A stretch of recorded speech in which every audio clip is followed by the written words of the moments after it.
누가 죽는다고 내가 죽는 것은 아닙니다. 누가 아프다고 내가 아픈 것도 아닙니다. 누가 투쟁한다고 내가 싸워야 하는 것은 아닙니다. 누구의 진실이 외면당한다고 내가 슬퍼해야 하는 것은 아닙니다. 미디어에 보이지도 않는 것들에 내가 신경을 써도 신경을 쓰지 않아도 달라지는 건 없을 겁니다. 맞는 말이죠.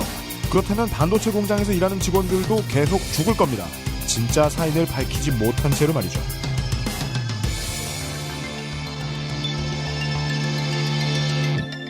히스테리 사건 파일. 그것은 알기 싫다. 네. 어떻게 된 겁니까? 한 주 동안 안녕들 하셨습니까? 안녕하셨습니까? 네. 처음에 우리가 방송을 시작을 할 때 이 방송을 매주 하게 될 거란 생각을 단 한 번도 해본 적이 없고. 진짜요? 그리고 저는 생각해보니까 지금까지도 네. 이 방송을 매주 해야 된다는 생각을 단 한 번도 해본 적이 없는 것 같아요. 근데도 불구하고 이 방송이 매주 안 나간 때가 언제가 있나? 거의 없었죠. 봤더니 대선 때 딱 한 번밖에 없더라고요. 네. 그게 끝이더라고요. 쉰 적이 없어요. 그러게요. 네. 그래서 이 한 주 동안 안녕하셨습니까라는 인사를 해도 되는 방송이었더라고요. 네. 신기합니다. 한 주 동안 안녕들 하셨습니까? 히스테리 사건 파일 그것은 알기 싫답니다. 우리가 하지 못한 얘기가 하나 있었는데 그 사이에.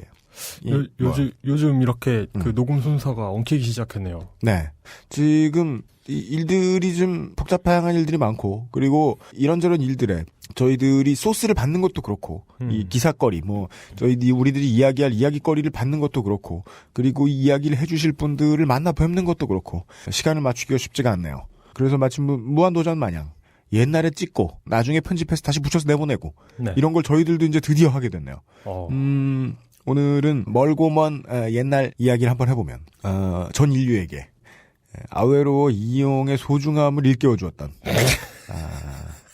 요정이 인류 역사상 마지막으로 출몰을 했던 그것은 알기 싫다 에피소드에서 성지 이야기가 하나 나왔었어요. 네. 이용 기자님 방송을 들어보셨는지 모르겠는데 이제는 심지어 포털 다음에서 자동 완송으로도 나옵니다. 문화재청 반세기 쉼표 어떻게 흘러왔나. 연합뉴스 김태식 기자님 언제나 감사드립니다. 본 뉴스 페이지가 사라졌을 경우 다음 담당자에게 폭풍 같은 항의 부탁드립니다.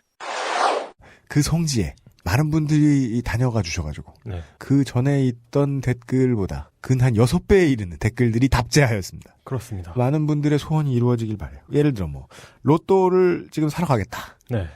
연금 복권이 되게 해달라.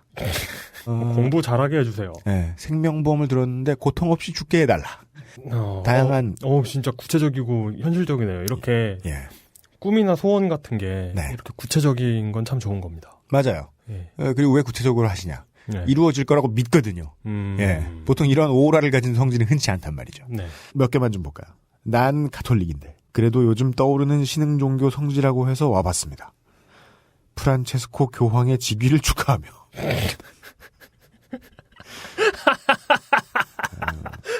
하고 싶은 말은 다 해야죠. 예. 다른 몇 분 좀 보게요. 예. 성지순례 왔습니다. 친구가 새 차 사고 아우디는 저 주게 해주세요. 이런 건 친구한테 직접 말하셔도 되는데, 예, 염력이 있는 성지에다가 밀고 가셨어요. 네. 저희가 꼭 보내기를 원하는 어린이집이 있습니다. 대기로 올라 있는데 되도록 빨리 자리가 나오기를 간절히 소원합니다. 이분이 얼마나 다급하셨는지 저희가 꼭 보내기를 원하는 어린이집이 있습니다. 라고 말씀하시면서 진짜 주어가 빠져 있어요. 그래서 이 문장만 보고 있으면 어린이집을 보내버려야겠다 이런 것처럼 느껴질 정도로 예, 간절해 보입니다. 제가 보내고 싶은 경쟁 어린이집이 있는데 보내버리고 싶은 경쟁 어린이집이 있습니다. 이렇게 들리네요. 광고. 이만한 아이템을 또 만나려면 우리는 앞으로 5년을 더 기다려야 할지도 모릅니다. 지금 벙커원에 들르셔서 옛 각하 퇴임 기념 감빵도 맛보고 특혜 비리 쿠폰도 받아가세요. 네. 예. 새로운 빵과 예. 새로운 쿠폰 카페 쿠폰을 개발하는데 5년이 걸립니다. 네. 다음 정권이 오기 전까지는 신제품을 못 만나볼 가능성이 커요. 예, 이게 굉장히 힘듭니다. 국방과학연구소에서 무슨 T-50 뭐 이런 항공기를 만드는 것과 비슷한 공력이 들어간 네. 엄청난 쿠폰이죠. 네. 이게 매해 나오는 핸드폰 같은 게 아닙니다. 네. 플레이스테이션 같은 거예요. 예, 맞습니다. 예. 인고의 세월을 거쳐서 네.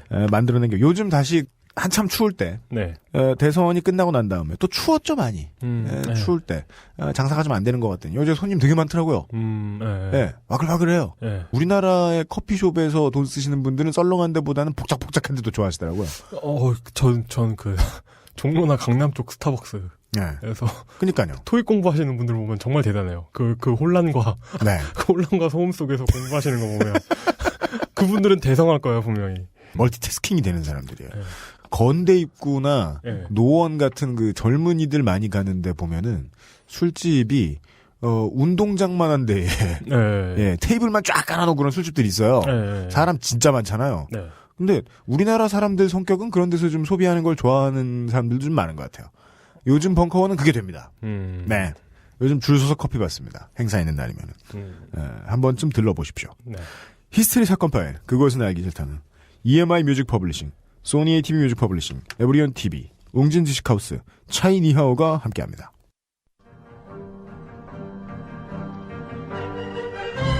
당신에게, 당신의 아이에게 중국어란 무엇입니까? 미국, 영국, 일본, 독일 등 교육 선진국이 중국어 교육에 열을 올리고 있습니다. 중국은 이미 세계경제대국 1위로 부상하고 있는데요. 우리나라 초중고교의 제2외국어 열풍은 중국어가 된 지 오래입니다. 세계를 꿈꾸고 있다면 세계적인 언어로 시작하세요.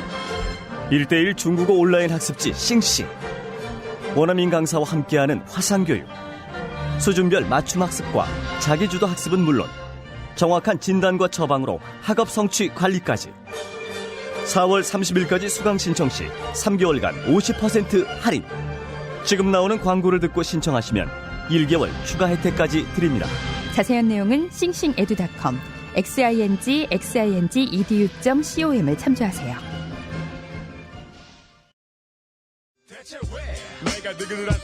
한국의 가요는 많지만 한국 사람들의 삶을 노래하는 가요는 별로 없습니다. 한국의 힙합은 많지만 한국 사람들이 쓰는 말을 쓰는 힙합은 많지 않습니다. 이런 사실을 드러내는 음악을 만드는 뮤지션이 있답니다. 그를 보는 다른 뮤지션들의 마음은 얼마나 불쾌할까요? 대한민국 가요 사상 가장 짜증나는 내부 고발자 UMC 유이의 2010년 앨범 러브, 커스, 수어사이드 사는 것만큼이나 듣는 것을 고맙게 생각합니다. Sony ATV Music Publishing. 참고로 오늘 시사해설 그렇게는 알기 싫다 시간은 많은 트위터를 벗삼아 살아가시는 이 엄지잉여 여러분들이 안타까워할 만한 오늘은 물뚝심송 정치부장이 안 계십니다. 예. 그분만 안 계신 건 아니고요. 아무도 없습니다. 오늘은 심지어 벙커원의 바깥도 불이 다 꺼져 있어요. 이 무슨 분위기냐? 불이 꺼져 있어가지고 아무도 듣는 사람도 없고요. 여기서 저랑 UMC가 뽀뽀를 해도 태용 엔지니어만 이렇게 입을 다물어준다면 네. 아무도 모를 그런 상황이죠. 저는 뭐 이렇게 뭐 살인이 나도 뭐 이런 쪽을 생각했는데. 네네네. 그럼 사체가 남는군요. 네. 뽀뽀가 났네요. 네. 아이고 세상에나. 예. 네. 참고로 저희 딴지 라디오의 새로운 음악 방송 파워스 피플에서는 4월 셋째 주 성소수자 침묵의 날을 맞이하여 LGBT 특집을 준비하고 있습니다. LGBT요? 그게 뭐예요? LGBT 몰라요? 몰라요. 그 성소수자를 뜻하는 용어입니다. 어... 예. 레즈비언, 게이, 바이섹슈얼, 트랜스젠더죠. 트랜스섹슈얼이라고 해야 되나? 뭐 하여간 정치적으로 옳은 단어가 중요한데 이런 이야기를 할 때는 네. 여간에 이 물뚝심송 정치부장님은 요즘 한참 이 정치권 이슈의 돌풍의 핵을 건드리시느라 매우 바빠요. 네. 예. 이 결과들이 튀어나오면 저희 방송에서 또 다시 이야기를 해볼 수 있도록 하겠고 저희들은 오늘 근데 잠깐만요. 오늘 녹음은 한 사람을 위한 공개 방송인가 봐요. 촛불이라도 켜놓고 했어야 되는 건가? 이거. 아니 지금 오늘 노는 날인데요. 예. 우리 커피숍 매니저 모 양께서 예. 오늘 왜 출근했을까요? 모르겠어요. 일단은 이 노는 날에 출근을 하려면 예. 회사가 돈을 되게 많이 주는 회사라서 네. 빠르게 빠르게 아부를 해서 뭐 다른 사람들하고 산행이라도 가고 이래야 되는데 여기는 일단 월급이 안 세고 아니면 뭐 엔지니어링 하는 회사라서 네. 연구 개발에 박차를 가해야 되고 그럼 모르겠는데 네. 다음 신제품까지 5년 남았거든요. 그러니까 가장 중요한 R&D 다 끝내놓고서 구조조정 다 했는데. 예. 근데도 노는 날 나와가지고 예. 오늘 커피숍이 비니까 예. 자기 혼자 우리가 녹음하는 걸 듣게 공개해달라. 예. 그래서 예. 스피커를 그걸 또 밖에, 해줬어. 스피커를 밖에 설치해놓고 혼자 듣고 있어요. 인프라 낭비죠. 이게 뭐야 이게. 그래서 지금 바깥에는 한 여자분이 우리가 방송하는 걸 듣고 있어요. 무슨 한 사람 왜 콘서트 해주는 것도 아니고 여기 있는 누가 저 사람한테 뭐 청혼을 할 것도 아니고. 예. 심지어 전 등지고 있어서 있는지도 몰랐어요. 그러니까 우리 김 매니저 지옥에나 가세요. 예. 자, 본의 아니게 우리랑 상관도 없는 한 여자를 위해서 방송을 진행하고 있습니다. 저희들은 오늘 이쯤 되면 모든 사람들이 우리나라에 있는 모든 사람들이 다 관심을 갖고 다뤄줄 줄 알았는데 아무도 안 다뤄줘서 이상호 기자님이 다루셨지만 네. 예 우리가 좀 더 들으니까 그건 논외 네네. 예 거의 안 다뤄주셔서 하는 수 없이 우리가 다루게 된 이야기를 1부에서 시작해 보겠습니다.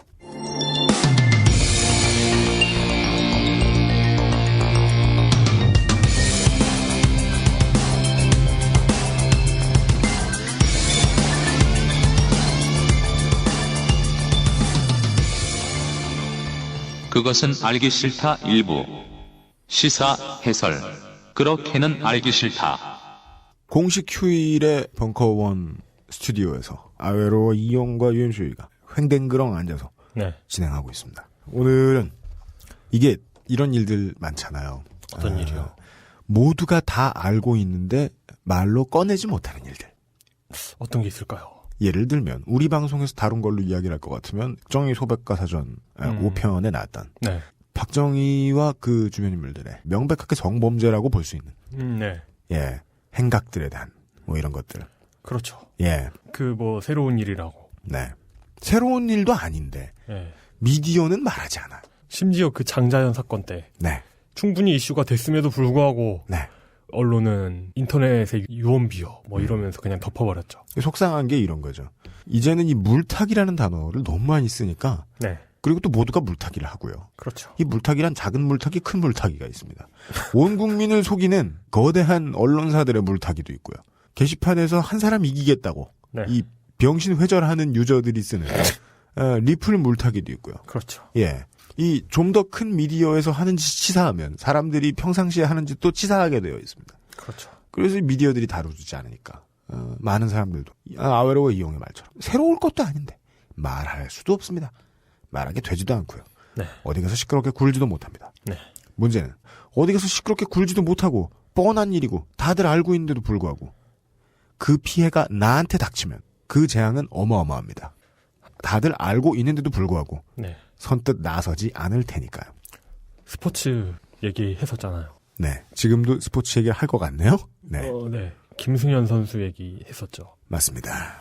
전형적인 사례라고 느껴집니다. 동양 오리온스 시절. 네. KBL 창설 초기에 꼴찌를 그렇게 하면서도 대구 동양 오리온스는 프론트도 너무 일을 열심히 하고 팀 색채도 뚜렷하고 상당히 생각보다 인기가 있는 팀이었어요. 네. 대구를 대표하는 또 하나의 이름이었어요. 그리고 그들의 노력에 이 팬들의 응원과 프론트의 열정에 걸맞는 이 리그를 짊어지고 나가면 프랜차이즈 스타가 나와가지고 그렇죠. 수년 후에 그를 바보로 만들었죠. 리그와 구단과. 예. 왜 네. 그랬던 걸까요? 그러게요. 이런 선수 하나 네. 잘 키우면 얼마 전에 농구장 갔었는데 사람들이 그 삼성하고 오리온즈의 경기였어요. 썬더스와 오리온즈의 경기였는데 무슨 얘기할지 알 것 같네요. 예. 사람들이 이렇게 선수들 소개하고 그러는데 네. 가장 그러니까 누가 나왔을 때 열광하는 스타가 있을 거 아니에요. 그것은 바로 이상민 코치였죠. 네. 그 현역 선수들을 심지어 사람들이 잘 몰라요. 네. 이런 상황에 네. 임요한 선수가 우리나라의 e스포츠를 판을 구축했듯이 네. 김승현 선수 같은 선수가 네. 커준다면 네. 정말 그 농구판 전체를 키울 수 있는 훌륭한 선수였죠. 네. 근데 이렇게 훅 보내버리고. 예. 생각해보니까 지난주에 한 얘기를 또 한 것 같습니다. 네. 네. 이 부분에 있어서 이용은 할 말이 많습니다. 왜요? 왜요? 다른 정말 말하고 싶은 것들을 제가 못 말하게 하고 있기 때문이죠. 네. 이것까지는 제가 이용이 뭐 제 반려견도 아니고 뭐 이거 너무 많은 걸 못하게 할 수는 없어요. 예. 따라서 이런 얘기는 그냥 하게 두겠습니다. 네. 하지만 아주 100% 오늘 이야기할 것과 싱크로가 맞는 소재는 아니었다. 왜냐하면 예. 예, 보통 무서운 일이 아니거든요. 지금 이야기하고 싶은 거. 아유. 우린 보통 쌀바란 이야기들 하지만. 비교가 안 되죠. 네. 간단하게 결론부터 이야기하면.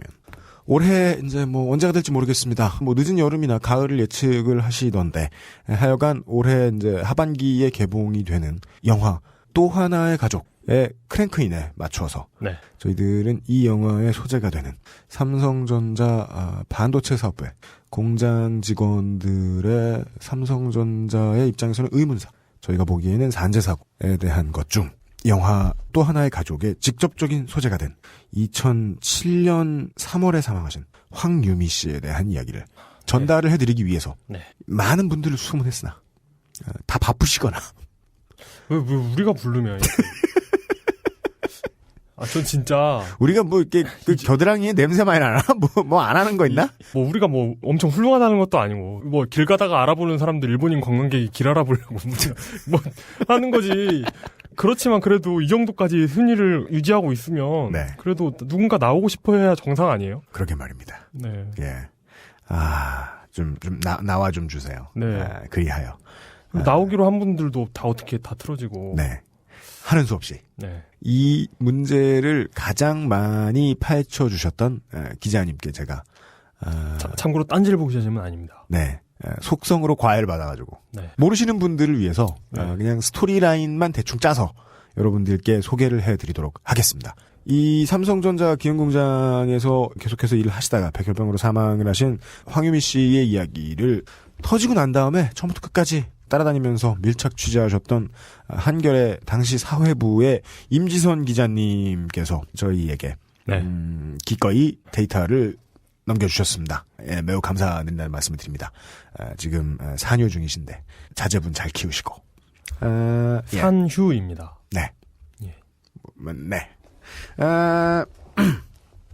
이 이야기를 시작을 해보겠습니다. 올해가 이제 2013년. 네. 이죠. 야, 정말 세월이 엄청나게 빠릅니다. 네, 빠릅니다. 이게 쉬운 일은 아니군요. 네. 저는 그냥 입에 나오면 나오는 대로 막 나불거리잖아요. 네. 근데 오늘 처음으로 물뚝심송법이라고 해가지고 네. 이 정치부장님이 하시는 대로 원고를 써가지고 예, 읽으려니까 예. 이건 되게 어색하네요. 아이고. 전 이건 못하. 예. 우리가 이제 포지션을 바꾸거나 네. 잠깐 누가 빠지고 이랬을 때마다 사람들이 재미없다고 난리를 쳤는데 네. 오늘 정치부장님 그리워하시겠네요. 제가 오늘 정치부장님 코스프레 한번 해보겠습니다. 네. 예. 트윗이 AS부터 하시죠. 네, 많은 분들이 트윗을 보내주셨습니다. 네. 많은 분들이 트윗을 보내주셨습니다. 못 따라하겠어요. 예. 예. 그게 되게 독특하면서도 따라할 수 없는 네. 예, 그런. 정치부장님은 그냥 가까이 얘기하고 있어도 정치부장님 혼자 화장실에 들어가서 말씀을 하시는 것 같죠? 예. 예, 공명이 세셔가지고 못 따라하겠네요. 그럼 오늘의 게스트는 UMC입니다. 네. 안녕하세요. 안녕하세요. 예. 예. 많은 분들이 트윗으로. 못 따라하겠다 진짜. 네. 특성이 없네요. 예. 정치부장님은. 근데 분명히 독특하긴 한데. 네. 어렵네요, 이게. 경기 남부에 사투리가 있을 텐데 모르겠네요. 예. 이 이야기를 간단하게 정리를 해드리고 저희들이 안 된다 하던 섭외 드디어 하나 이루어냈어요. 잠시 후에 2부에서는 저희가 지난주에 녹음을 했습니다. 또 하나의 가족. 영화 또 하나의 가족의 김태윤 감독님과 단독 인터뷰를 저희들이 녹음을 했습니다. 잠시 후 2부에서 만나보시겠습니다. 이제 2013년 봄입니다. 2013년 봄에 아버님이 속초에서 택시 운전을 하시면서 사시는 황상기 씨이십니다. 네. 이분의 둘째 따님이신 황유미 씨가 네. 사망하신 지 이제 6년이죠. 벌써 그렇게 됐어요. 시간이 정말 빠르네요. 예. 그분이 이제 돌아가신 것도 지금처럼 봄이 막 시작될 무렵입니다. 네. 2007년 3월 6일입니다. 네. 황유미 씨가 당시 사망하시던 때의 나이가 23이셨습니다. 이분의 병명이 급성 골수성 백혈병이었습니다. 그리고 이 백혈병 판정을 병원에서 받으시고 1년이 채 지나지 않아서 따님이 이제 예전에 비해서 눈에 띄게 피부가 하얗게 되고 금세 마르고 이걸 이제 옆에서 지켜보셨겠죠 아마 아버님은. 잠시 후에 저희가 2부에 소개해드릴 이 영화의 플롯은 이 상황을 옆에서 계속 봐오셨고 그 다음에 그 이후에 법정 투쟁을 홀로 외로이 해오신 네. 아버님 황상기 씨의 증언들을 바탕으로 구성이 돼 있다고 합니다. 정말 대단하신 분입니다. 네. 그리고 이제 1년이 지나서 따님 이 황유미 씨가 이제 뭐 건강상 더 이상 이제 일을 하실 수가 없게 돼서 계속 고열로 쓰러지시고 뭐 그랬겠죠. 돌아가시던 날의 이야기입니다. 지금은 아직 수원의 아주대학교 병원에 아버님 황상기 씨께서 네. 황유미 씨를 데리고 가셨다가 강원도 속초에 있는 집으로 돌아오시는 길이었습니다. 네. 수원에서 속초까지 아버님의 택시로 돌아오시다가 네. 예, 아버님의 이제 마지막 증언에 의하면 네. 이천 정도에 오셨을 때 네. 이 유미 씨가 이제 덥다는 말씀을 하셨다고 해요. 그리고 이제 횡성까지 오셨을 때 이제 갑자기 숨이 가빠지다가 횡성 넘어가는 길에 아버님 황상기 씨께서 뒷좌석을 돌아보셨다고 해요. 따님은 숨을 거두고 계셨던 거죠. 이런 결론부터 시작을 합니다. 저희들은. 그래서 아버님의 따님과 함께했던 마지막 기억은 돌아가신 따님을 뒷좌석에 태우고 눈물을 훔치면서 택시를 몰아서 집에 돌아오신 거죠. 당연히 이러면 젊은 나이에 갑자기 백혈병에 걸려서 다급히 몸이 안 좋아지고 빠르게 이렇게 사망을 했다는 거는 아버지가 받아들일 수 있는 상황이 아니지요. 그리고 또한 아버님의 증언으로 미루어 보면 백혈병은커녕 혈액과 관련한 질병을 앓은 사람 하나 없는 집안이었다고 합니다. 이 유미 씨도 공장에 들어가기 전까지는 아무 문제 없이 건강한 분이셨다고 전해집니다. 그런 아이가 19에 회사에 들어가서 일하면서 여기저기 아프기 시작을 하더니 21살 때는 백혈병에 걸려서 23살에 돌아가셨다는 거예요. 근데 억울하죠. 어쩌다가 병에 걸리게 된 건지 네가 왜 죽게 됐는지 밝혀주겠다라고 이 순간에 아버님은 따님하고 약속을 하게 된 거죠. 그 다음부터는 투사가 되신 거죠. 네. 이쯤에서 이제 저희들은 황유미 씨가 그 전에 뭐 어떻게 이 회사에 들어가게 되셨는지 뭐 이런 이야기를 시간을 좀 돌려서 해볼 필요가 있겠습니다. 집안에서는 3남매 중에 둘째셨다고 해요. 황유미 씨가. 네. 상고를 나오셨어요. 속초에서. 상고에 진학을 하시고 나서 그때부터 아버님의 말씀으로는 남동생 대학교의 학비를 자기가 되겠다라고 말씀을 하셨대요. 예, 보통 상고에 들어가면 그렇게 되시죠. 네. 그리고 이제 아버지는 택시 운전을 하시고 어머니는 식당 일을 나가시고 네. 예, 그냥 힘든 세상 열심히 사는 가족이었던 것 같습니다. 네. 무슨 그 전에 몸이 안 좋아서 중고등학교 때 결석을 했다거나 뭐 이런 적도 없었다고 하세요. 황유미 씨는. 네네. 예, 이 고3 때 아직까지 이런 비슷한 게 있죠. 2+1이라고 해서 고3 때 상업고등학교나 이 공업고등학교를 다니는 학생들이 네. 3학년 때부터 반취업을 하고 가서 일찍이 일을 배우는 거죠. 예. 고등학교 3학년 때 유미 씨가 대학 진학을 이제 그때 포기하시고 삼성반도체 기흥공장에 입사를 하셨다고 합니다. 학교 추천을 받았다고 해요. 예, 동기 10분하고 같이. 당연히 이런 자그마한 도시에서 뭐 동네 사람 서로 다 아는 곳이니까 대기업에 입사하게 됐으니까 따님이 젊은 나이에 네. 동네 분들도 축하 인사 건네고 그러셨다고 해요. 동년배들은 수능을 치르기 전이었을 겁니다. 네. 그게 이제 2003년 10월이었다고 합니다. 그때 유미 씨가 입사를 위해서 회사에 있는 수원으로 향하셨다고 하지요. 아버님께서는 속초터미널에 따님한테 직접 수원행 버스표를 끊어주시던 자신의 모습에 대해서 증언을 하셨었다고 합니다. 밖에 손을 들고 가던 그 모습이 아직도 기억이 나시겠죠. 그때를 생각하시면 아버님이 또 이런 감정이 드시는 거죠. 딸을 내가 사지로 몰아넣은 거 아닌가 하는 죄책감과 미안함에 대해서. 그러니까 그때 뭐 대학에 가라고 한 번만 권했다면 이런 생각을 하시기도 하셨던 모양입니다. 황상기 씨께서. 황유미 씨께서 네. 회사에 다니시던 도중에는 자신이 삼성전자 기흥공장에서 어떤 일을 하시는지에 대해서 구체적으로 가족들한테 말씀을 하시진 않으셨다 그래요. 네. 다만 이제 반도체를 만드는 공정 중에 화학약품을 사용하는 일이라는 것만 대강 집안에서는 알고 계셨던 거죠. 따님이 이제 돌아가신 뒤에 따님의 근무 자료를 아버님이 직접 수집을 하시면서 그 실체를 알게 되셨다는데 그게 알고 보니까 기흥공장의 3라인이라는 곳에서 디퓨전 및 세척 공정이라고 불리는 걸 담당하셨다고. 네. 이 공정은 일명 퐁당퐁당 공정이라고 불린대요. 이게 뭐냐면 손으로 직접 반도체 웨이퍼 라고 불리는 게 있어요. 그게 뭐냐면 직접 회로 제작에 쓰는 얇고 둥근 실리콘 판. 네. 우리가 흔히 생각하는 반도체 뭐 가격 어떻다 이런 이야기가 뉴스에 나올 때 나오는 작업 공정에서 보이는 반짝반짝하는 그겁니다. 그러니까 동그란 무슨 CPU 이런 게 웨이퍼를 잘라내는 거죠. 네. 그게 이제 그 CPU 유닛이 되는 겁니다. 네. 예. 고로 이 사업에 있어서 가장 핵심이 되는 실물이죠. 네. 예. 이것을 약품에 넣었다 뺐다 하는 작업을 유미 씨가 하셨나 봅니다. 네. 디퓨전 공정에 대해서 조금만 더 이야기를 해드리면 화합물질들이 혼합된 게 있어요. 화합물질인 뭐 불산, 이온화수, 네. 과산화수소, 황산암모늄 이런 것들이 혼합된 액체가 있대요. 이 안에다가 웨이퍼를 수작업으로 담갔다가 뺐다. 이걸 반복해가지고 웨이퍼에 입혀져 있는 막지를 세척하는 작업이라고 합니다. 네. 근데 예전부터 삼성 반도체 공장의 내부 작업장의 특성에 대해서 잘 알려진 것 중에 하나는 삼성 반도체 공장 안에가 방진복을 입혀주고 네. 하는데 그러는 이유는 직원의 건강을 위해서가 아니라 이 비싼 웨이퍼에 웨이퍼의 건강을 위해서죠. 네, 침이 튈까 네. 이런 부분이죠. 기계 한 대에 2명이 붙어 있었대요. 하루 종일 이제 퐁당퐁당 손 놀리는 걸 하는 거죠. 네. 천으로 된 마스크에 고글 하나를 쓰고 일을 하셨다는데 아까 말씀드린 대로 이 유미 씨를 보호하기 위한 장비가 아니죠. 이 웨이퍼를 보호하기 위한 장비들이라는 거죠. 네.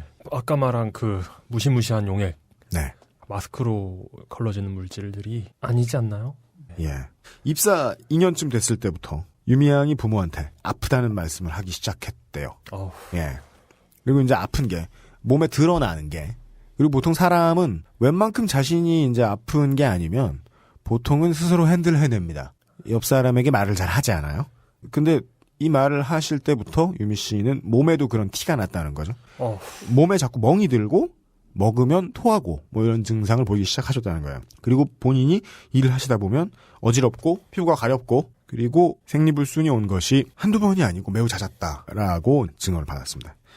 근데도 이제 본인은 20살 나이에 뭐 몸이 보여주는 시그널에 대해서 뭘 어떻게 정확히 파악할 수 있겠습니까? 네. 본인의 생각은 그냥 체했나? 하면서 아휴. 손끝을 따보고 그냥 또 일을 하면서 사셨다는 거죠. 네.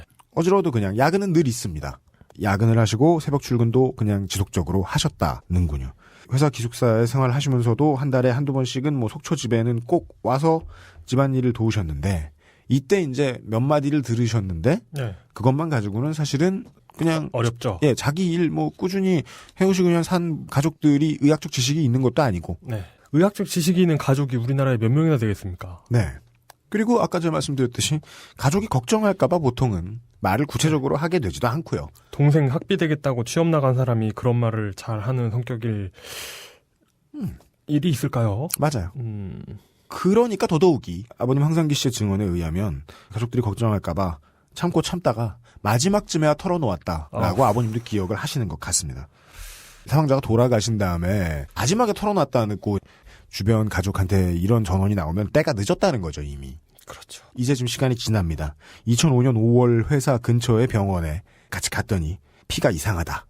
병원에서는 이러면서 이제 큰 병원에 가보라라고 했고 그 다음 달에 골성 급수성 백혈병 판정을 받으신 거예요.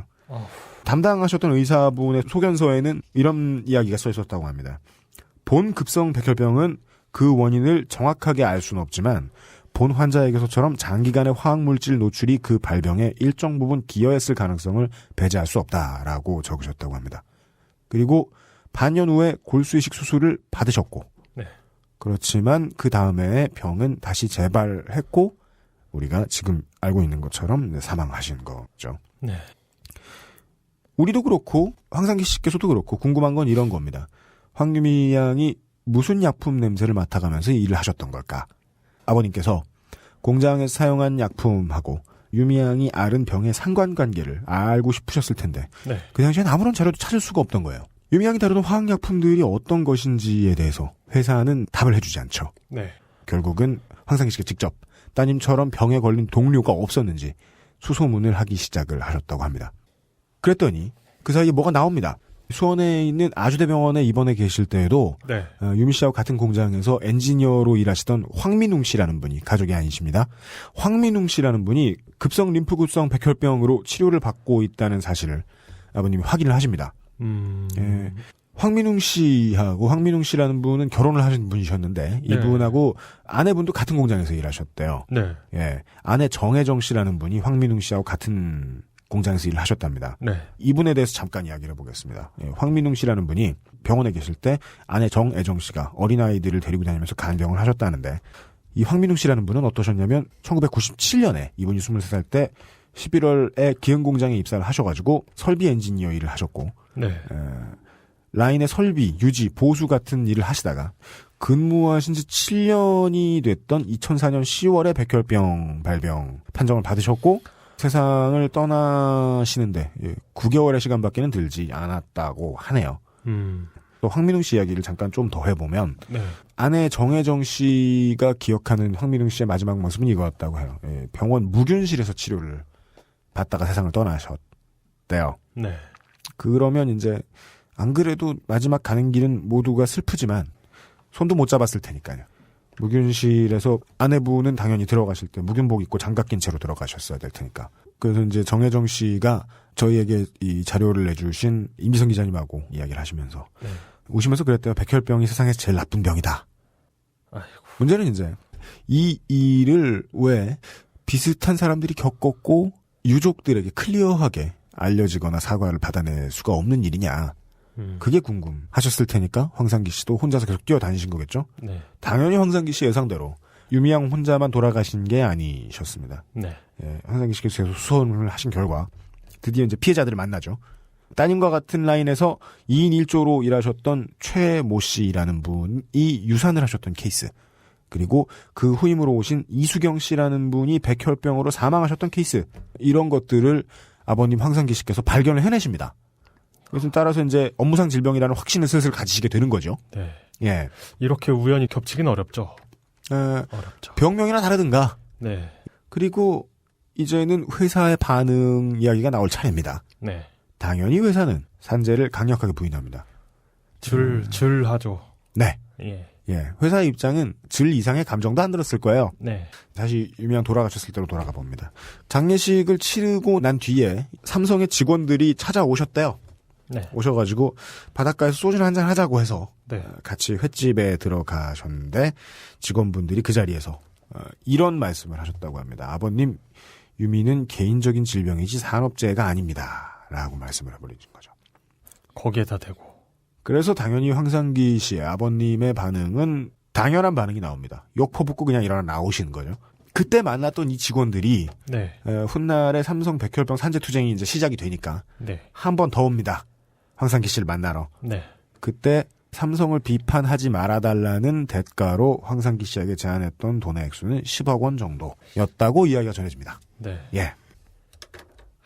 10억씩이나 줄 거면서. 또 억만금이라도. 네. 예, 그게 어떻게 대화가 되겠습니까? 그래서 당연히 아버지 황상기 씨께서는 그럼 그게 만약에 대화가 돼서 그걸 받는다고 해도 그 받은 다음에 어떻게 고개를 들고 살겠습니까? 본인은 더 큰 고통 속에 사는 거죠. 그게 그 받은 게 나쁜 짓이 아니에요. 사실 생각해 보면. 아 물론 네. 만약에 당장 죽겠으면 그거 어떻겠어요? 받아야지. 네. 그런데 받아놓고 이 받은 사람이 평생 받을 그 죄책감이라고 해야 할까요? 그렇죠. 네. 그런 건 정말 힘들죠. 네. 그러니까 정말 당장 쌀이 없어서 죽게 생긴 게 아니면 받기 어려운 돈이죠. 그러니까요. 10억이 아니라 100억이고 1000억이라도. 네. 당연히 이 정도까지 이제 따님이 돌아가신 후에 돌아가신 따님과 약속을 지키기 위해서 이렇게 혼자 고군분투하신 아버님이 받으셨을 리가 없죠. 네. 예. 문제는 열심히 싸우셨는데 네. 삼성을 상대로 한 싸움의 특징이 있습니다. 삼성을 상대로 싸우게 되면 혼자 싸우게 됩니다. 맞습니다. 이 황상기 씨 역시 그랬던 거죠. 그래서 이 도움받을 곳을 황상기 씨께서 소문을 하십니다. 당연히 빡셉니다. 이 과정은. 네. 한평생 택시 운전만 하셨거든요. 이게 되겠습니까? 아니 택시 운전이 아니라 네. 평생 음악만 하던 사람이 이런 일을 당해봐요. 없어요. 무슨 대책이 있겠어요? 예. 세상 무슨 일을 해도 이거 쉽게 안 돼요. 네. 근데 그냥 하신 거죠 또. 네. 따님하고 약속을 하셨고. 이런 방식이죠. 무작정 언론사 가고 시민단체 가고. 네. 그래서 몇 달 돌아다니시다가 그때 만난 분이 이제 앞으로 많이 나올 반올림이라는 단어가 등장을 합니다. 경기민주노총 법률원의 이종란 노무사라는 분이셨습니다. 네. 2007년 9월의 일이었다고 합니다. 네. 그래서 그 노무사님하고 같이 만들었던 단체의 이름이 여러분들 이제 아시는 분들은 아시는 이름인 반도체 노동자의 건강과 인권 지킴이 즉 반올림이라는 단체입니다. 네. 뭐 대단한 활동을 처음부터 들어놓고 한 게 아니었어요. 돈이 많은 것도 아니고 그냥 다음에 카페 하나 개설하셨던 거예요. 네. 그래서 제보를 받았습니다. 문제는 이제 거짓말처럼 피해자가 확 모여든다는 거죠. 자기밖에 없는 줄 알았는데. 이게 뭐 좋은 건지 나쁜 건지 모르겠는데 이 상황에선 좋은 게 아닐 수도 있지만 어쨌든 혼자가 아니었던 거죠. 네.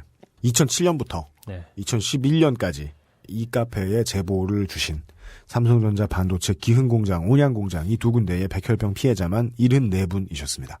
이게 네. 말이나 되는 일입니까? 이건 정말 백혈병 진단 나온 사람들을 골라서 뽑아도 이건 정말 네. 이럴 수가 없는 일이죠. 업무 환경이 문제가 없었다면 백혈병 환자들만 뽑아다가 이렇게 해놔도 네. 사망은 안 할 겁니다. 아우. 여기서 피해자를 모은 케이스가 74명이었고 그중에 네. 26분이 현재까지는 보고된 바 사망하셨습니다. 예. 이 카페를 개설하시기 전에 이야기를 좀 해보겠습니다.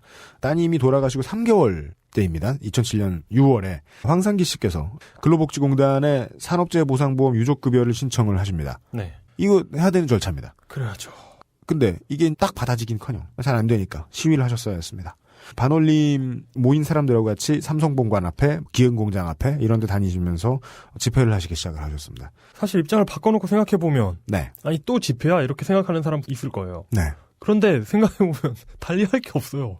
이게 이런 비슷한 막막함을 의료사고 피해자분들도 많이 겪습니다. 네. 할 수 있는 게 없어요. 네. 아무것도 없습니다. 정말 최선을 다하신 거예요. 네. 집회를 하셨다는 건. 그나마 이익 집단이 덜 됐으니까 우리나라의 병원들이 간혹가다 사과도 하고 물어도 주는 거지 이거를 영리단체로 만들어 보세요. 무슨 일이 생기나. 우리 지금 그런 얘기 비슷한 거 하고 있는 것 같습니다. 네. 그리고 제가 저 특유의 재수없는 말투로 굳이 여러 번 설명드릴 필요도 없습니다. 입장을 바꿔놓고 생각해보세요. 당연히 황상기 씨의 요구사항이 하나일 겁니다. 산재 돈이 인정. 아니죠. 예. 내 산재 딸이 인정하라. 일하다 죽었다라는 걸 인정해달라는 거죠. 네. 돈이 문제였으면 10억 받았겠죠. 네. 그리고 관에도 당연히 손을 내미십니다. 네. 노동부에다가도 삼성반도체 공장에 대한 실태조사 요구도 하십니다. 네. 이런 분한테는 무서울 리가 없습니다. 1인 시위하는 거든 삼성 본관에 막 돌진하는 거든 네. 무서울 리가 없습니다. 고로 지금까지도 한참 뭐 삼성의 경비 직원, 뭐 경찰 이런 분들한테 이런 양반들한테 질질 끌려 나오고 이런 경험 뭐 엄청 하셨겠죠. 네. 그러고도 아직도 계속 하시는 거죠. 정말 대단한 분이다. 예. 어떤 점이 이렇게 혼자 싸우는 사람한테 불리하냐. 예, 정보의 독점의 문제입니다. 네. 회사가 정보를 독점하고 있으니까 이 모든 일이 산재 피해자나 유족한테 불리할 수밖에 없습니다. 불리한 결과는 어떻게 드러나냐면 한국 사회가 이런 식으로 요구하는 거죠. 사람들한테. 산재라는 증거를 피해자나 유족더러 대라라고 하는 거죠. 네. 아, 의료사고와 맥락을 같이 하는 거죠. 네. 황산 머시기 액체가 백혈병과 연관이 있다는 걸 입증해 오라는 거죠. 어떻게 합니까, 진짜. 근데 또 하시죠 또. 예. 예. 그리고 뭐 수술 과정에서 의사가 실수했다는 증거를 가져오라는데 네. 어쩌라는 겁니까? 법은 누구의 손을 들어주느냐에 따라서 법 구실을 할 수 있는 건데 네. 예, 이 문제에 있어서 국가가 국가 구실을, 기업이 기업 구실을 완전 반대로 합니다. 만약에 시민단체가 병원보다 더 많은 돈을 이렇게 법조계에 퍼먹인다면 네. 가능할 수도 있겠네요. 네. 국가는 이제 황유미 씨가 돌아가신 지 석 달, 넉 달이 지나서 느그적 뭘 하나 해요. 네. 근로복지공단이 산재 판정을 해야 되니까 삼성 반도체 공장에 대한 역학조사를 한다고 합니다. 산업안전보건공단이 했다고 해요. 네. 근데 문제는 이제 그때는 이미 황유미 씨가 근무하시던 2년 전하고 비교해서 라인 시설이 바뀌어 있었어요. 공단에서 나가봤더니 작업장이 너무 많이 정돈이 돼 있던 상태인 거예요. 최초의 이유는 그거겠죠. 삼성하고 만날 날짜를 약속을 하고 갔겠죠. 네. 실제로 그랬습니다. 네. 근데 뭐가 지저분한지 어떻게 알아냅니까? 다 치우라고 시간 주고서. 근데 유미양의 가족들한테 했던 이야기를 기억을 해보면 가족들한테 이런 말씀을 하셨대요. 근무 중에 너무 더워서 가끔 고글을 벗었다. 라는 말씀을 하셨다는데 조사단이 찾아갔을 때는 공장의 온도가 상당히 쾌적했다는 거죠. 여름인데도 불구하고. 이건 뭘 뜻하냐면 아무것도 발견할 수 없었다는 걸 겁니다. 바람의 여신 에어컨을 들여놨나 보네요. 그랬을 가능성이 크지요. 예. 2007년 12월에 역학조사평가위원회가 이번 역학조사만으로는 업무 연관성을 판정할 수 없다라는 결론을 냅니다. 전 세계 모든 반도체 공장에 적용되는 얘기인데 메모리 반도체에서도 적용되는 얘기인지 모르겠으나 이걸 네. 팹이라고 하더라고요. 그래요? 예. 그 반도체 공장을 팹이라고 합니다. 네. 근데 이 팹을 2년마다 한 번씩 리뉴얼을 해요. 그러니까 완전 리뉴얼을 해요. 네. 왜냐하면 이게 그 공정이 바뀌거든요. 네. 그러니까 뭐 몇 나노에 뭐 40나노에서 32나노 되고 뭐 이런 거 있잖아요. 네, 그런 네, 공정이 바뀌면서 공장을 완전 갈아엎습니다. 이게 수조 원, 수십조 원이 들어요. 이런 돈을 들이면서 예전에 있었던 이상한 공정을 감추는 데 드는 비용은 네. 상대적으로 매우 껌값이라는 거죠. 그죠. 기왕에 수조 원 쓸 거 일하는 직원들의 안전을 보장하는데 거기다가 몇 천억 더 들여도 몇 천억도 아니겠죠. 네. 뭐 정말 많아야 몇 억이겠죠. 네. 바람의 여신 에어컨 좀 더 들여놓고 뭐 이런 거니까. 하여간 그래서 삑살이 나서 직원들이 죽었을 때 네. 그거에 입마금하는 비용으로 많이 쓸 의지는 있는 기업 같아요. 네. 예. 물론 다행히 평가위원회가 거기서 아주 끝난 건 아니었습니다. 역학조사의 대상을 확대하기로 한 거죠. 우리나라 전체 반도체 노동자들의 림프 조혈계의 암 발생 위험도를 평가하는 역학조사를 한 번 더 하겠다.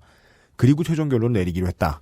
꼭 핑계라고만 볼 수는 없겠고 그 상황에서요. 네. 네. 그래서 공단이 조금 더 뭔가를 합니다. 2008년 3월부터 12월까지 6개 회사, 9개 반도체 사업장 및 협력업체를 조사를 했다고 합니다. 네. 역학조사 두 번째 들어갑니다.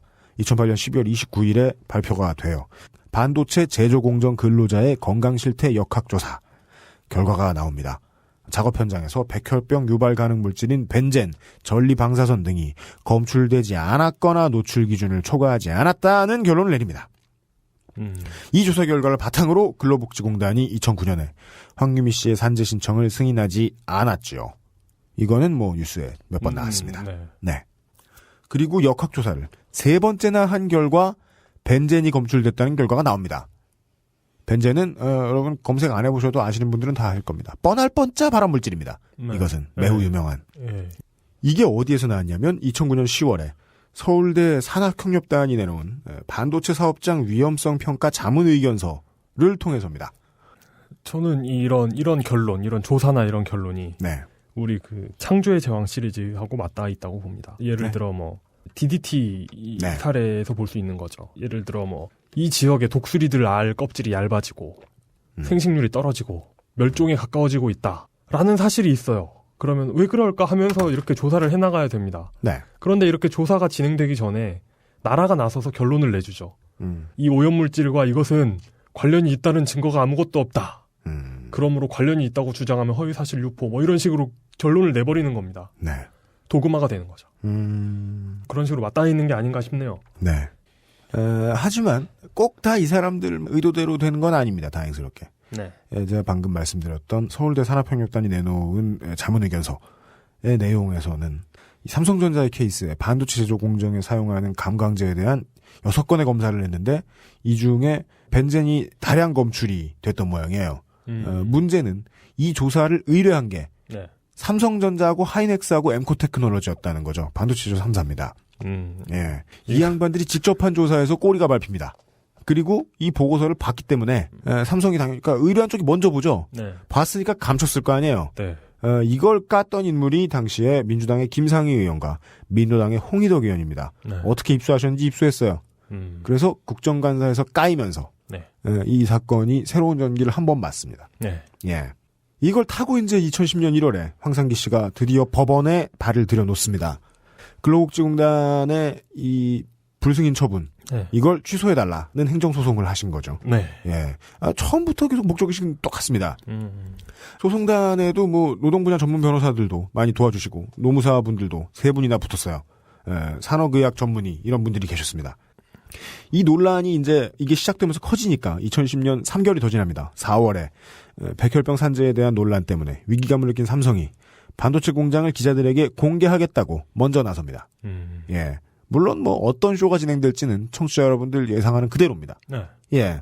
당연하죠. 네. 이 속을 예측한 이 황상기 씨하고 이종란 노무사께서 네. 그분들 및 이제 피해자분들로 구성된 반올림에 계신 분들이 우리도 공장 안에 들어가겠다라고 네. 나섰는데 요거는 뺀지죠. 예. 예. 고로 여기에 들어가는 기자들이 이 과학 전문 기자라도 있으면 좋겠는데 시사 다루는 사회부, 경제부, 정치부 기자들이 그런 사람이 어디 있습니까? 네. 계속 이 분야 저 분야 뺑뺑이 돌고 들어왔는데 기자 잘못도 아니에요 그건. 네. 이해가 전무한 기자들이 우르르 들어갑니다. 여론을 구워 삶으려는 어떤 조직이나 기업들이 네. 가끔 쓰는 것 같아요. 네. 전문성이 없는, 지식이 전혀 없는 기자들 불러다가 네. 예, 맞아요. 이렇게 뭐 신기한 거 보여주면 네. 기자들은 신기하니까 좋게 쓰거든요. 예. 하여간 삼성은 그런 식으로 이 생초짜일 수밖에 없는 기자들을 둘러보게 하고 밥 먹이고 그러면서 그 끝난 다음에 역학조사를 다시 하겠다 이런 멘트를 하죠. 네.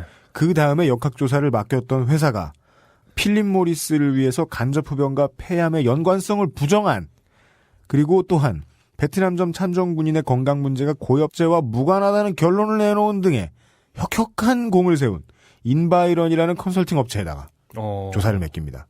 그냥 언론을 위한 변호사를 고용한 셈이죠. 네. 예. 아우 잘 찾아다니네요. 네. 근데 바로 그 다음 달에 네. 우리 자료를 제공해 주신 임지선 기자의 스웨거가 들어갑니다. 임지선 기자께서 네. 삼성의 환경수첩이라고 불리는 걸 입수하셨다고 합니다. 환경수첩? 이게 뭐냐면 삼성이 반도체 기흥공장 공정관리 엔지니어들한테 지급하는 조그만한 수첩이에요. 손바닥만한. 뭐 임무 뭐 이런. 예, 녹색 수첩. 예. 보통 제일 재미없는 중요한 사실들은 녹색 수첩에 다 써 있잖아요. 예.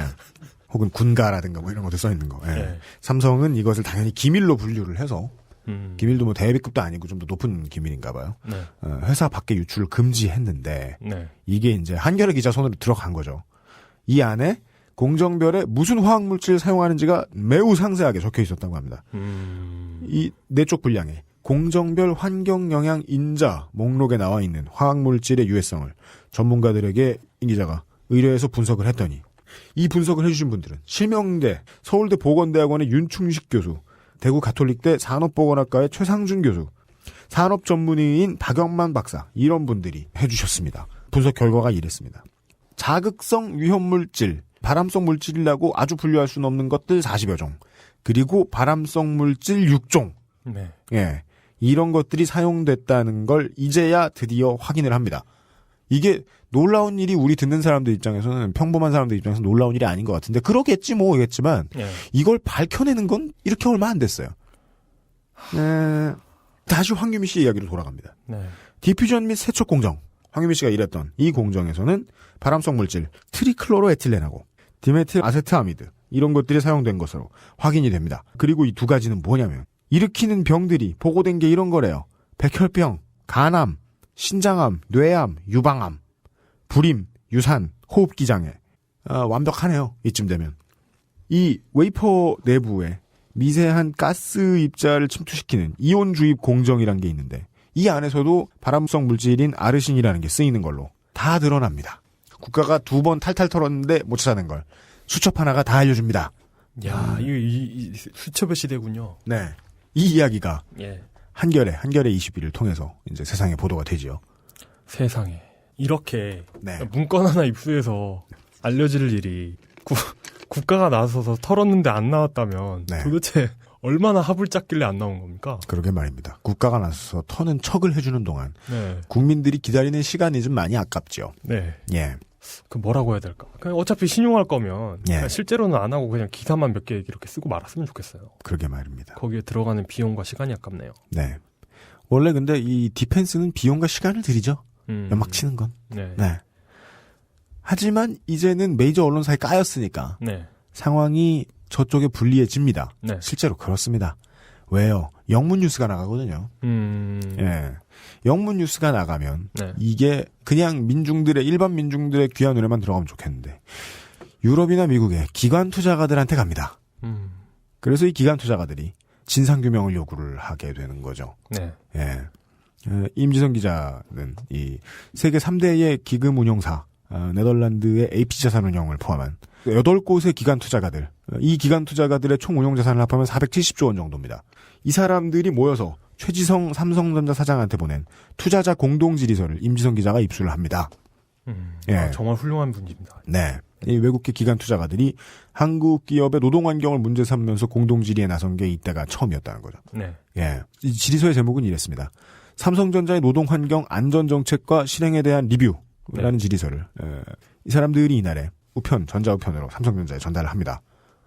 그러면서 뭐 우리도 지배구조 건전성이나 사회적 책임이나 우리가 이제 우리가 투자를 대행하는 기관으로서 투자하는 회사의 환경치나 이런 문제들을 검토할 의무가 있으니까 네.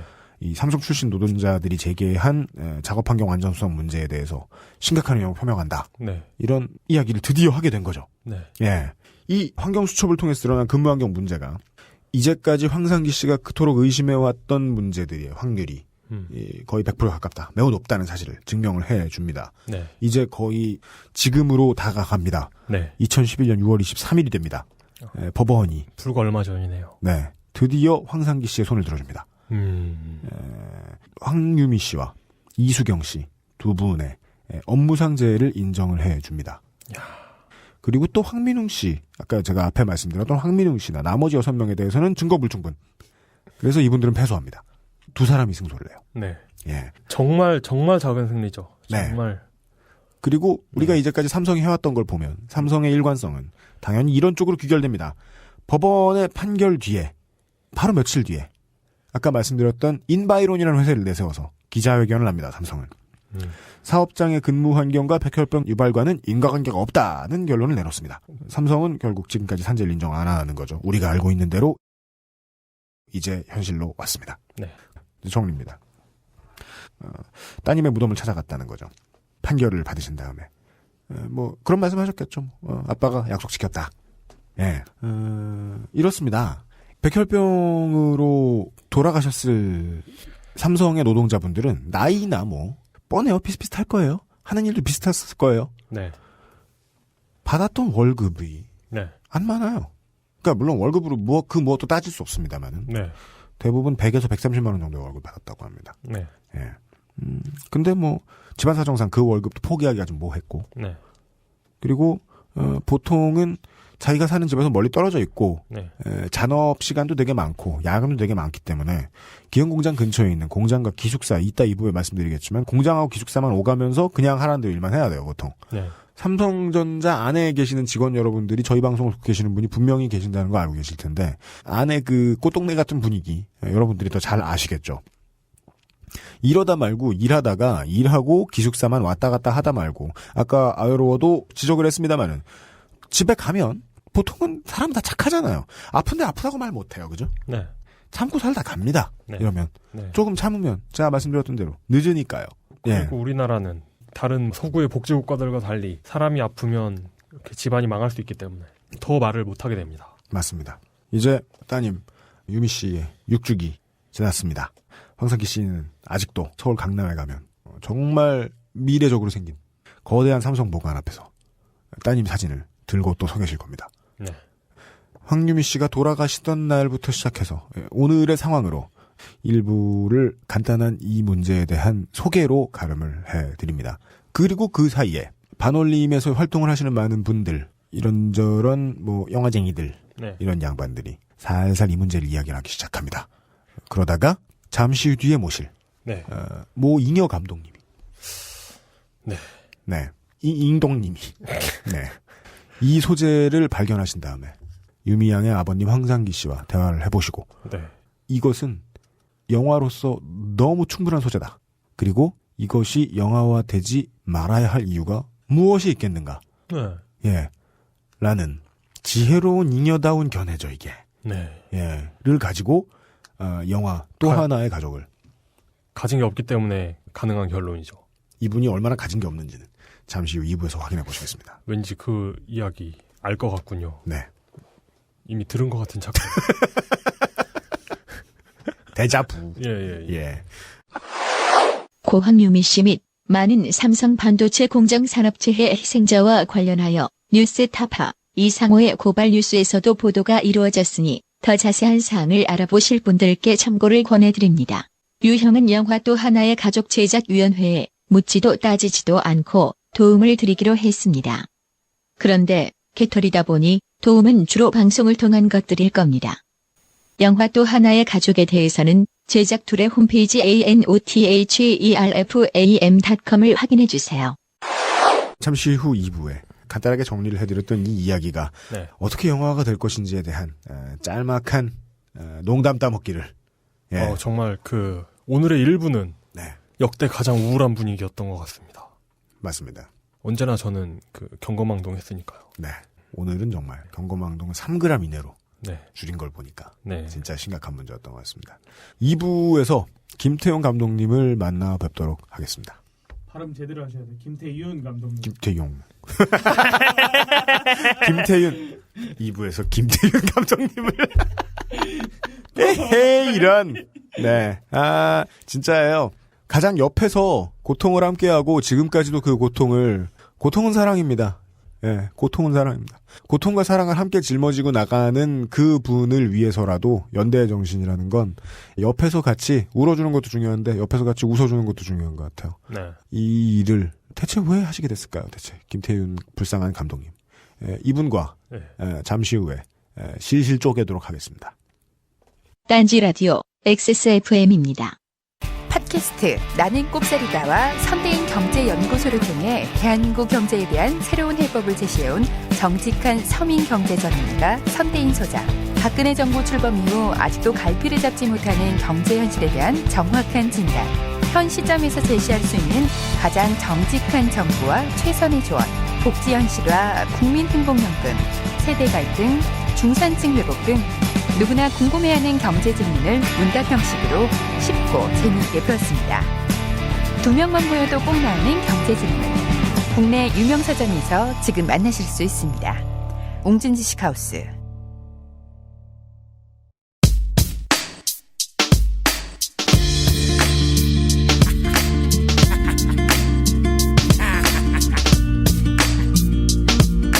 시각하지 뭐야. 내 알바니. 내 알바니. 내 알바니. 내 알바니. 사람들은 착하게 만들어놨더니 내 알바니. 사람들은 착하게 만들어놨더니 내 알바니. 사람들은 착하게 만들어놨더니 내 알바니. 사람들은 착하게 만들어놨더니 사람들은 착하게 만들어놨더니 잡지에서는 예쁜 것만, 신문에서는 거짓말만, 텔레비전은 웃긴 것만, 학교에서는 영어 수업만, 아픈 과거를 들춰냈던 역사 수업을 쎄깠더니 중딩은 원어민 강사와 올려놓으며 행복했고, 고딩은 연예인들의 가짜 결혼에 행복했고, 남자애들은 무기를 팔던 일본 회사에 차를 샀고, 여자애들은 청소 아줌마 월급 10배 가방을 샀다. 아이들은 3.1운동을 3.1로 착각해도 성적에 아무런 영향을 받지 않으니 행복했고, 어른들은 신문을 보면 자전거를 주니 행복했고, 언론사는 판매 부수가 줄지 않으니 행복했다. 선거가 다가오니까 겁을 줘대기 시작했고, 난독증의 유권자들은 겁을 처먹기 시작했다. 선거가 끝나니까 겁을 안 주기 시작했고, 행복한 축구 얘기에 모두가 다시 행복했다. 세금 몇 번 깎아주고 스트레스를 보여주고 누가 몇 천원 걸 어떻게 해먹든 누가 몇 사람을 어떻게 죽이든 난 살아있으니까 상관없으니까 계속 착했다. 계속 착했다. 계속 착했다. 계속 착했다. 사람들은 착하게 만들어놨더니 내 알바니. 사람들은 착하게 만들어놨더니 내 알바니. 사람들은 착하게 만들어놨더니 내 알바니. 사람들은 착하게 만들어놨더니 계속 착했다. 별 생각 없었다. 옆 동네 반도체 공장에서 일하던 민경이가 폐결병 환자가 되어서 죽어도 아무도 몰랐다. 같은 공장 같은 보직의 선영이 지영이도 같은 병으로 차례로 죽어도 아무도 몰랐다. 옆집 베트남 출신 새댁이 한국 남편에게 맞다 지쳐 죽어갈 때에도 아무도 몰랐다. 집값 떨어지니까 비밀에 붙여두고자 했던 환상의 회의 내용에 따라서 모르는 척을 해줬다. 강제로 퇴거당한 1층 수포의 김씨가 투신 자살을 했지만 집주인이 알 바는 아니다. 집값 떨어지니까 비밀에 붙여두는 게 어떨까. 환상의 회의할 때 말하니 모두가 수긍을 했다. 그 무엇도 우리의 행복을 막을 수 없을 것 같았는데 갑자기 아들내미가 군대에 갔다 자살을 했다. 난 화가 났는데 아무도 화를 안 내줬다. 신문에 안 나오니까 결국 아무도 몰랐거든. 세금 몇만 원 깎아주고 스트레스를 보여주고 총수가 몇 천원 걸 어떻게 해먹든 왕이 몇 사람을 어떻게 죽이든 난 살아있으니까 상관없으니까 계속 착했다. 계속 착했다. 계속 착했다. 계속 착했다. 사람들은 착하게 만들어놨더니 내 알바니. 사람들은 착하게 만들어놨더니